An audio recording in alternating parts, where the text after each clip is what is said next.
Hi అండి. Welcome to జాబిలమ్మ కబుర్లు. ఈరోజు మరో మంచి రెసిపీతో మీ ముందుకొచ్చేసానండి. అదేమిటంటే టేస్టీ ఆలు పరోటా అండి. మనకి పెద్దగా టైం లేకపోయినా కూడా ఈజీగా చేసేసుకునేలాగా ఈజీ ప్రాసెస్‌తో చేస్తున్నానండి ఈరోజు. దీనికోసం ముందుగా 3 బంగాళదుంపలను తీసుకొని బాయిల్ చేసి పెట్టుకున్నానండి. ఇలా పీల్ ఆఫ్ చేసేయాలండి మూడిటికి కూడాను. ప్రాసెస్ లాగా దీన్ని మనం స్టఫ్ చేసుకొని చేసుకోవాల్సిన పని లేదండి. చాలా స్పీడ్‌గా అయిపోతుంది. మార్నింగ్ బ్రేక్‌ఫాస్ట్‌గా గానీ, ఈవినింగ్ స్నాక్‌గా గానీ చేసి పెట్టొచ్చండి మన పిల్లలకి. చాలా ఇష్టంగా తింటారు. మనం తీసుకున్న పొటాటోస్ 3 కూడా ఇలా మ్యాష్ చేసేయాలండి. అలా మ్యాష్ చేసిన దాంట్లోకి కొంచెం సాల్ట్, కొంచెం జీలకర్ర, ధనియా జీరా పౌడర్ వేస్తే టేస్ట్ చాలా బాగుంటుందండి. కొంచెం కారం, పచ్చిమిర్చి ముక్కలు, కొంచెం క్యారెట్ తురుము, కొత్తిమీర అన్నీ వేసి బాగా మిక్స్ చేసుకోవాలండి. ఇది మనకి పిల్లలకి పెట్టేటప్పుడు మాత్రం పచ్చిమిర్చి స్కిప్ చేయండి. లైట్గా కారం వేసి పెట్టుకుంటే సరిపోతుంది. దాన్ని కొంచెం ఒకసారి మిక్స్ చేసుకొని అందులో 2 కప్స్ గోధుమ పిండి వేసానండి. గోధుమ పిండి వేసిన తర్వాత వాటర్తో ఏమీ పని లేదండి. ఎందుకంటే బంగాళదుంపల్లోనే చాలా తేమ ఉంటుంది. ఆ తేమతోనే అది కలుపుకుంటే సరిపోతుందండి మ్యాక్సిమం.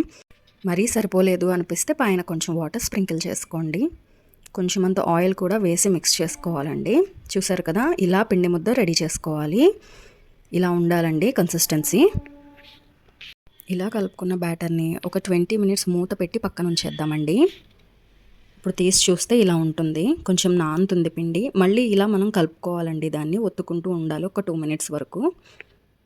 ఇలా ఒత్తుకున్న పిండి ముద్దని చిన్ని బాల్స్లో చేసుకొని చపాతీల్లో చేసుకోవాలండి. కొంచెం పొడిపిండి జల్లుకుంటూ ఇలా చపాతీల్లో ఒత్తుకోవాలండి. ఇలానే 1 బై 1 అన్ని చపాతీలు చేసేసుకొని పక్కన ఉంచుకోవాలండి. ఇది పెద్ద టైం టేకింగ్ ప్రాసెస్ కాదండి. నాకైతే కంప్లీట్గా 20 మినిట్స్ పట్టింది. ఒక 10 మినిట్స్ రెస్ట్ వదిలేసిన పిండి నాకు 20 మినిట్స్లో అయిపోయింది. మార్నింగ్ పిల్లలు స్కూల్కి వెళ్ళేటప్పుడైనా మనకి పెద్ద టైం లేనప్పుడు ఇది చేసి పెట్టినా వాళ్ళు చాలా ఇష్టంగా తింటారండి. టిఫిన్ తిను అని వాళ్ళకు కూడా మనం పరుగులు పెట్టాల్సిన పని లేదు. ఇలా పైన ప్రెషర్ అప్లై చేస్తూ ఒత్తుకోవాలండి. మరీ ప్రెస్ చేసేసినా ఆ పిండి ముద్ద దానికి అంటుకుపోయే ఛాన్స్ ఉంది. ఆ మాత్రం మందం ఉంటే సరిపోతాయండి. ఇప్పుడు ఇలా చేసుకున్న పరోటాలని ప్యాన్లో ఆయిల్ వేసి ఫ్రై చేసుకుందామండి. 2 సైడ్స్ కూడాని. 2 సైడ్స్ కూడా మంచి కలర్ రావాలండి.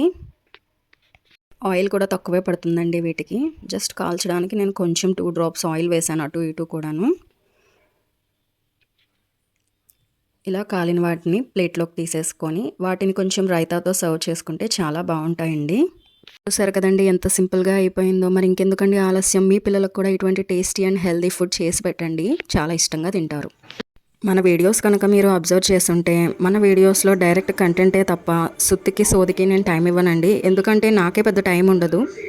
నాకులాగే పిల్లలతో కుదరని వాళ్ళు చాలామంది ఉంటారండి. వాళ్ళ కోసమని నేను ఇటువంటి షార్ట్ అండ్ స్వీట్ వీడియోస్ చేస్తుంటాను. పెద్ద టైం లేదు, నాకు త్వరగా అయిపోవాలి వీడియో అనుకునే వాళ్ళ కోసం. నా వీడియోస్ కనుక మీకు నచ్చితే సబ్స్క్రైబ్ చేయండి.